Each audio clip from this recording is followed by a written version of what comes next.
दोस्तों, आज की कहानी है बहू तुम किसी के भी बहकावे में मत आना।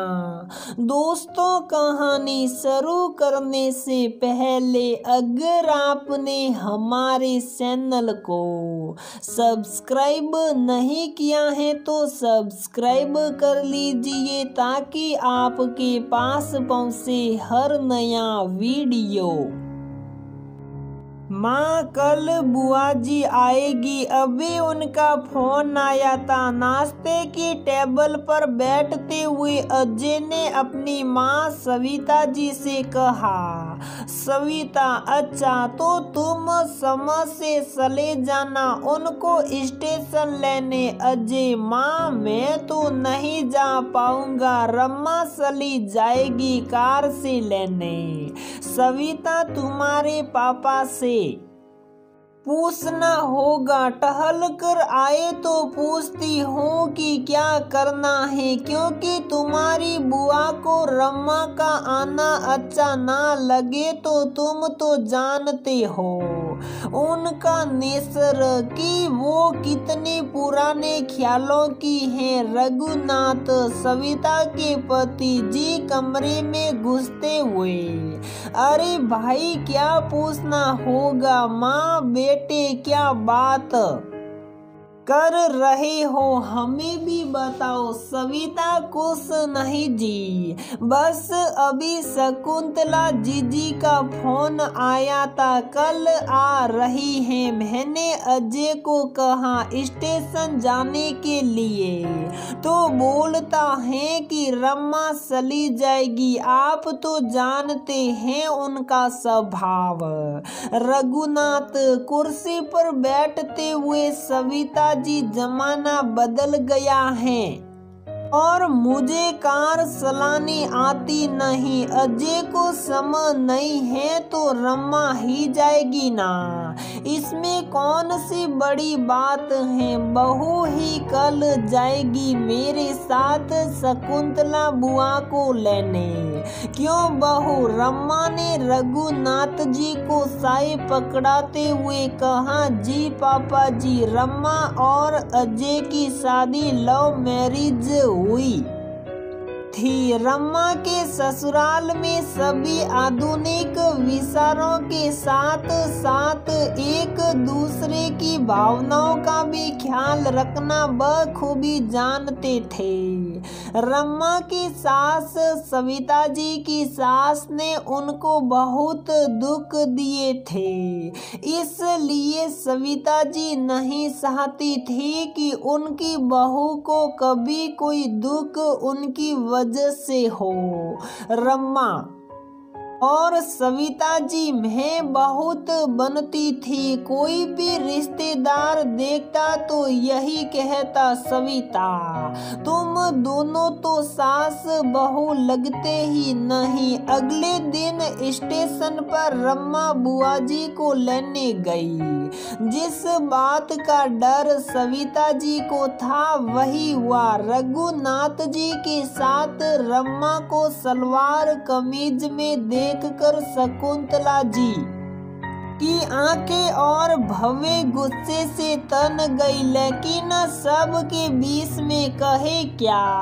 रमा ने आगे बढ़कर बुआ जी के पैर छुए, लेकिन शकुंतला के मुंह से आशीर्वाद के दो बोल भी ना निकले। शकुंतला कार में बैठकर, भैया अजय क्यों नहीं आया? रघुनाथ जी, आज उसकी कोई जरूरी मीटिंग थी तो छुट्टी नहीं मिली। तुम बताओ सफर कैसा रहा? शकुंतला, ठीक था। आप मुझे बता देते कि अजय को छुट्टी नहीं तो मैं खुद ही ऑटो रिक्शा करके चली आती। खामखा आप लोग परेशान हुए। रघुनाथ, इसमें कैसी परेशानी? घर की गाड़ी होते हुए तो ऑटो रिक्शा से क्यों आती घर पहुंचकर शकुंतला अपनी भाभी से मिली। रसोई में जाकर रमा ने शकुंतला के लिए चाय पानी नाश्ते के इंतजाम किया। सविता जीजी आओ बैठो, सफर में कोई परेशानी तो नहीं हुई ना? शकुंतला नहीं, बड़े आराम से आई। लेकिन ये क्या, रमा को भेजा भैया के साथ लेने? ना सिर पर पल्लू ना साड़ी, सूट पहना कर भेज दिया भैया के साथ। थोड़ा तो लिहाज रखा करो भाभी।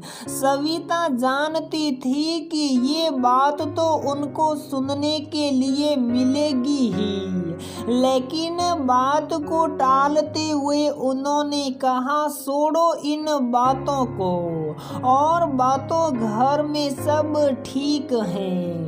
घर के खाने से लेकर रघुनाथ जी के दवाई तक का दिन भर का देखभाल और हिसाब किताब सब कुछ रमा ही करती। लेकिन शकुंतला जब से घर में आई थी, रमा में कोई ना कोई कमी ढूंढ कर निकाल ही देती। सविता जी समझती सब थी, लेकिन घर आए मेहमान का अपमान करना नहीं चाहती थी।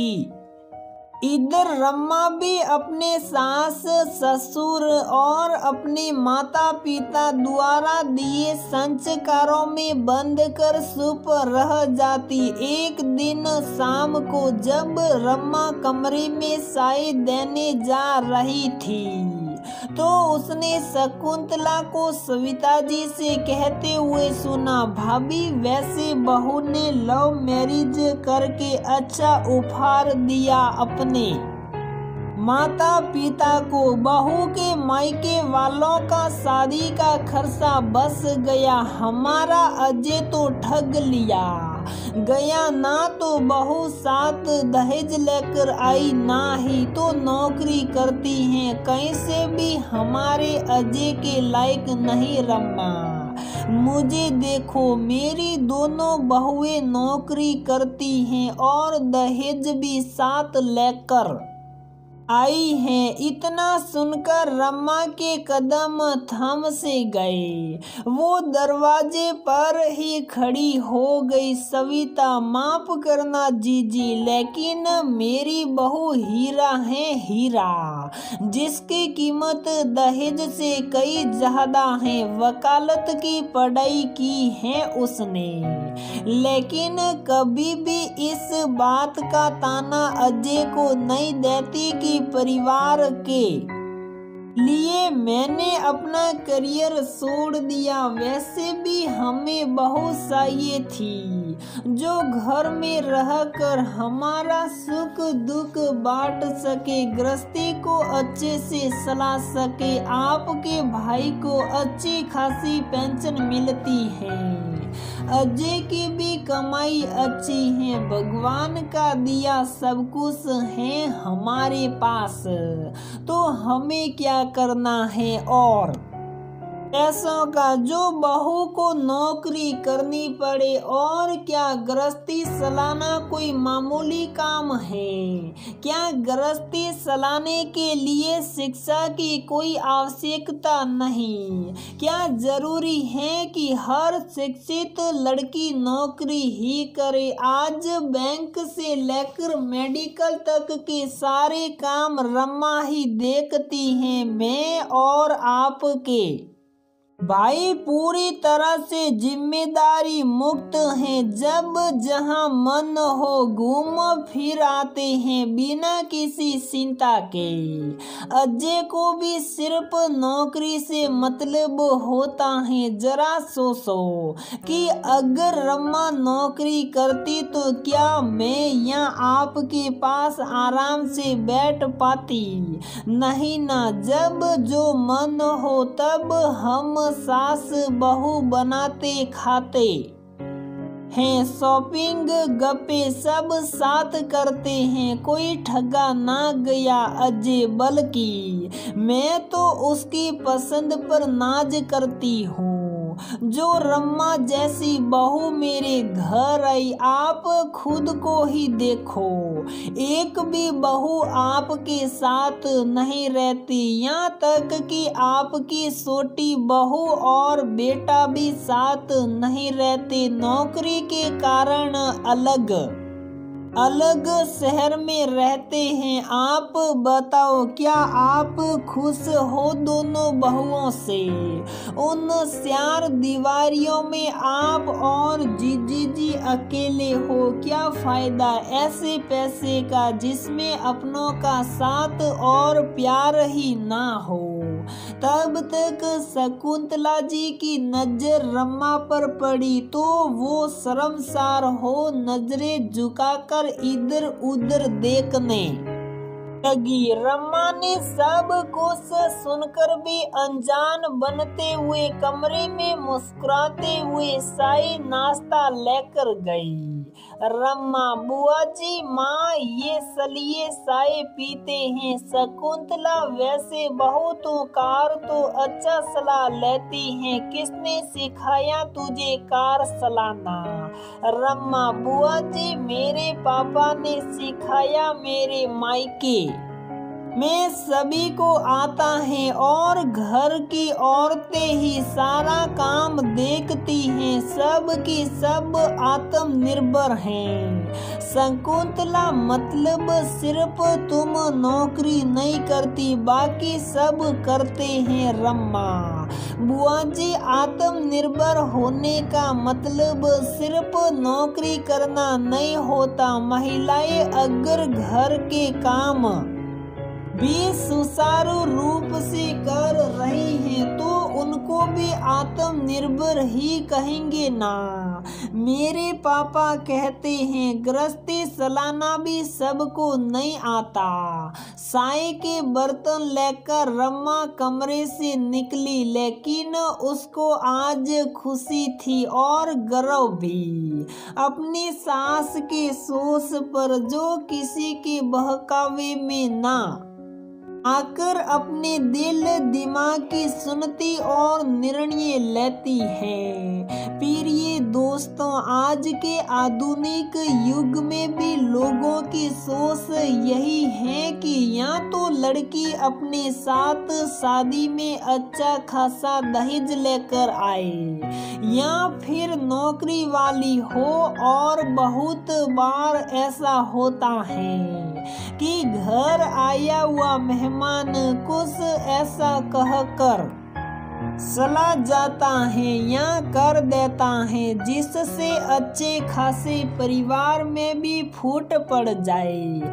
लेकिन अगर हम अपने दिल दिमाग से मजबूत और सही निर्णय ले तो कभी भी कुछ गलत नहीं हो सकता। तो दोस्तों, हमारी ये कहानी यहीं पर समाप्त होती है। अगर आपको हमारी ये कहानी पसंद आती है तो प्लीज वीडियो को लाइक करें, शेयर करें और हमारे चैनल को सब्सक्राइब जरूर करें।